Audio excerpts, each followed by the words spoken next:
ಜೈ ಶ್ರೀರಾಮ್, ಜೈ ಶ್ರೀರಾಮ್, ಜೈ ಶ್ರೀರಾಮ್. ಇವತ್ತು ನಮ್ಮ ಉಜಿರೆ ಜನಾರ್ದನ ದೇವಸ್ಥಾನದ ಬ್ರಹ್ಮಕಲಸದ ಪರ್ವಕಾಲದಲ್ಲಿ ಕ್ಷೇತ್ರಕ್ಕೆ ಭೇಟಿ ಕೊಟ್ಟಿದ್ದೇವೆ. ನೋಡುವಾಗ ಇದು ಅತಿ ಅದ್ಭುತ. ಪ್ರಾಯಶಃ ನಮ್ಮ ಜಿಲ್ಲೆಯಲ್ಲಿ ಒಂದು ಸುವರ್ಣಾಕ್ಷರದ ಇತಿಹಾಸ ಅಂತ ಹೇಳ್ಬೋದು. ಇವತ್ತಿನ ಇಲ್ಲಿ ಒಂದು ಅಚ್ಚುಕಟ್ಟಾದ ವ್ಯವಸ್ಥೆಗಳು, ಅನ್ನದಾನದ ವ್ಯವಸ್ಥೆ ಇರ್ಬೋದು, ಅಥವಾ ಗೋಡನ್ನ ಒಂದು ಶೇಖರಣೆ ವ್ಯವಸ್ಥೆ ಇರ್ಬೋದು, ಪ್ರತಿಯೊಂದು ವ್ಯವಸ್ಥೆಯನ್ನು ಕೂಡ ಒಂದು ಇತಿಹಾಸ ನಿರ್ಮಾಣ ಮಾಡಿಕೊಟ್ಟಿದ್ದಾರೆ ಉಜಿರೆಯ ನಮ್ಮ ಶಿಷ್ಯವರ್ಗ ಅಂತ ಹೇಳ್ಬೋದು.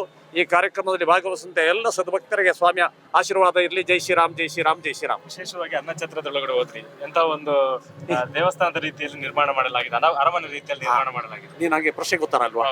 ಈಗ ನೋಡಿ, ಒಳಗೆ ನೋಡುವಾಗ ಒಂದು ಏನು ಗೊತ್ತುಂಟ, ಅದು ಮನುಷ್ಯನಿಗೆ ಅವನ ಬ್ರೈನ್ನಲ್ಲಿ ಸಾಧ್ಯವಿಲ್ಲ ಟೆಂಪರರಿ ಮಾಡಲಿಕ್ಕೆ, ಪರ್ಮನೆಂಟ್ ಮಾಡಿದಾಗೆ ಮಾಡಿದ್ದಾರೆ. ಈಗ ದೊಡ್ಡ ದೊಡ್ಡ ಅನ್ನಛತ್ರ ಎಲ್ಲ ನಾವು ಇಸ್ಕಾನ್ನವರು ಅಥವಾ ಬೇರೆ ಬೇರೆ ನಮ್ಮ ಅದನ್ನೇ ಉತ್ತರ ಭಾರತದಲ್ಲಿ ಮಾಡ್ತೇವೆ ಪರ್ಮನೆಂಟ್. ಆ ಪರ್ಮನೆಂಟ್ ಮಾಡಿದ್ದಕ್ಕಂತ ಒಂದು ಸ್ಟೆಪ್ ಮುಂದೆ ಹೋಗಿ ನಿರ್ಮಾಣ ಮಾಡಿದ್ರಿ, ಅದಕ್ಕೆ ಪೂರ್ಣ ಆಶೀರ್ವಾದಗಳು. ತುಂಬ ಸೌಂದರ್ಯ ಆಗಿದೆ, ತುಂಬ ಸ್ವಚ್ಛತೆಯನ್ನು ಕಾಪಾಡಿದಿರಿ. ಇದು 8-9 ದಿವಸ ಆದರೂ ಎಲ್ಲಿಯೂ ಕೂಡ ಒಂದು ಇವತ್ತೇ ಪ್ರೆಸೆಂಟ್ ರನ್ನಿಂಗ್ ಡೇ ಅಂತ ಗೊತ್ತಾಗ್ತದೆ. ಅಷ್ಟು ಸ್ವಚ್ಛತೆಯನ್ನು, ಅಷ್ಟು ನೈರ್ಮಲ್ಯ ಎಲ್ಲವೂ ಕೂಡ ಆನಂದ ತರುವಂತಹ ರೀತಿಯಲ್ಲಿ ಮಾಡಿದ್ರಿ. ಅದಕ್ಕಾಗಿ ಎಲ್ರಿಗೂ ಆಶೀರ್ವಾದ. ಜೈ ಶ್ರೀರಾಮ್. ಬ್ರಹ್ಮಾನಂದ ಸರಸ್ವತಿ ಸ್ವಾಮೀಜಿಗಳು ಉತ್ತರ ಕರ್ನಾಟಕದಲ್ಲಿ, ಉತ್ತರ ಭಾರತದಲ್ಲಿ ಹೆಸರುವಾಸಿಯಾಗಿದ್ದಾರೆ. ತುಂಬಾ ಹೆಸರನ್ನು ಪಡೆದಿದ್ದೀರಿ, ಪ್ರಸಿದ್ಧಿಯನ್ನು ಹೊಂದಿದ್ದೀರಿ. ಈ ಕ್ಷೇತ್ರಕ್ಕೆ ಬಂದಿದ್ದೀರಿ. ಶರತ್ ಕೃಷ್ಣ ಪಡವಟ್ನಾಯರ್ ಆಗಿರ್ಬೋದು, ವಿಜಯರಾಘವ ಪಡವಟ್ನಾಯರ್ ಆಗಿರ್ಬೋದು, ಅವ್ರ ಜೊತೆ ಇರುವಂತಹ ಒಡನಾಟ. ವಿಜಯರಾಘವ ಪಡವಟ್ನಾಯರ್ ಸಾಕ್ಷಾತ್ ಅವರೊಬ್ಬ ಧರ್ಮರಾಯ ಅಂತ ಹೇಳ್ಬೋದು. ಅವರಿಗೆ ಸುಳ್ಳು ಎಂಬುದೇ ಗೊತ್ತಿಲ್ಲ ಅಥವಾ ಕಪಟ ಎಂಬುದೇ ಗೊತ್ತಿಲ್ಲ. ಆ ಸ್ಥಾನವನ್ನು ಭರ್ತಿ ಮಾಡಿದ್ವಿ. ಈಗ ಸಣ್ಣ ಪ್ರಾಯದ ಶರತ್ಕೃಷ್ಣ ಪಡವಟ್ನಾಯರ ಸ್ಥಾನವನ್ನು ಭರ್ತಿ ಮಾಡಿದ್ದಾರೆ. ಎಲ್ಲರಲ್ಲಿಯೂ ಕೂಡ ಸಾಮಾನ್ಯ ಒಬ್ಬ ಭಿಕ್ಷುಕಂದಿದ್ದು ಚಕ್ರವರ್ತಿಯವರೆಗೆ ತಾನು ತನ್ನನ್ನು ಹೇಗೆ ಪ್ರೀತಿ ಮಾಡ್ತಾರೆ, ಆ ಒಂದು ಪ್ರೀತಿ ಮಾಡಿದ ಕಾರಣದಿಂದಾಗಲಿ ಇವತ್ತು ಇಷ್ಟು ಜನ ನಾಯಕರು, ಪ್ರತಾಪರು ಇರ್ಬೋದು, ಶಶಿರ ಶೆಟ್ಟಿ ಇರ್ಬೋದು, ಅನೇಕ ಜನ ಉದ್ದಿಮೆದಾರರು ಇರ್ಬೋದು, ಅನೇಕ ನಾಯಕರು ಇದು ನಮ್ಮ ಕೆಲಸ, ನಮ್ಮ ಕರ್ತವ್ಯ, ನಮ್ಮ ಸೇವೆ ಅಂತ ಮಾಡ್ತಾ ಇದ್ದಾರೆ. ಅದೆಲ್ಲ ಏನು ಆ ಕೇಂದ್ರ ಬಿಂದು ಉಂಟು ನೋಡಿ. ಅವರ ಒಂದು ಪೂರ್ವಜರ ಆಶೀರ್ವಾದ ಇರ್ಬೋದು, ಅವರ ಸ್ವಯಂ ಈಗ ಮಾಡ್ತಕ್ಕಂಥ ಕರ್ತವ್ಯ ಪ್ರಜ್ಞೆ ಇರ್ಬೋದು, ಇದರಿಂದ ಇದೆಲ್ಲ ಮಾಡಲಿಕ್ಕೆ ಸಾಧ್ಯ ಆಯಿತು.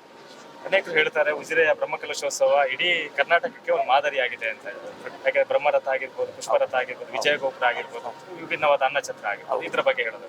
ಭಗವಂತ ಒಂದು ಮಾತುಂಟು, ನೀನು ಒಲಿದ್ರೆ ಕೊರಡು ಪುನರೋದಯ ಅಂತ ದಾಸರು ಹೇಳ್ತಾರೆ. ಆ ಭಗವಂತ ಆಶೀರ್ವಾದ ಮಾಡಿಬಿಟ್ಟರೆ ಒಣಗಿದ ಮರ ಕೂಡ ಚಿಗುರು ಬಿಡ್ತಂತೆ.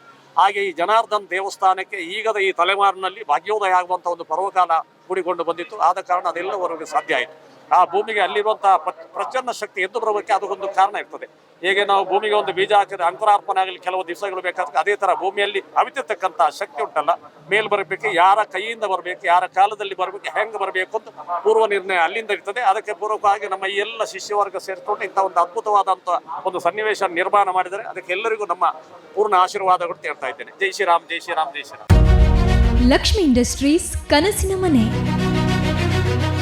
ಮರಕ್ಕೆ ಪರ್ಯಾಯವಾಗಿ ಸಿಮೆಂಟ್ನಿಂದ ತಯಾರಿಸಲಾದ ಕಟ್ಟಡ ಸಾಮಗ್ರಿಗಳನ್ನು ಪರಿಚಯಿಸಿದ ಉಜಿರೆಯ ಲಕ್ಷ್ಮಿ ಇಂಡಸ್ಟ್ರೀಸ್ 35 ವರ್ಷಗಳಿಂದ ಸೇವೆ ನೀಡುತ್ತಿದೆ.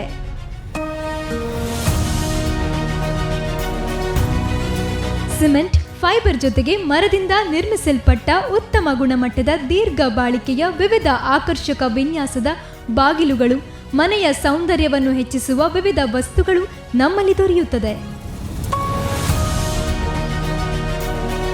ನಿಮ್ಮ ಕನಸಿನ ಮನೆಗೆ ನಮ್ಮ ಸೌಂದರ್ಯದ ಸ್ಪರ್ಶ. ಕೂಡಲೇ ಭೇಟಿ ನೀಡಿ. ಲಕ್ಷ್ಮಿ ಇಂಡಸ್ಟ್ರೀಸ್ ಕನಸಿನ ಮನೆ, ಚಾರ್ಮಾಡಿ ರಸ್ತೆ, ಉಜಿರೆ.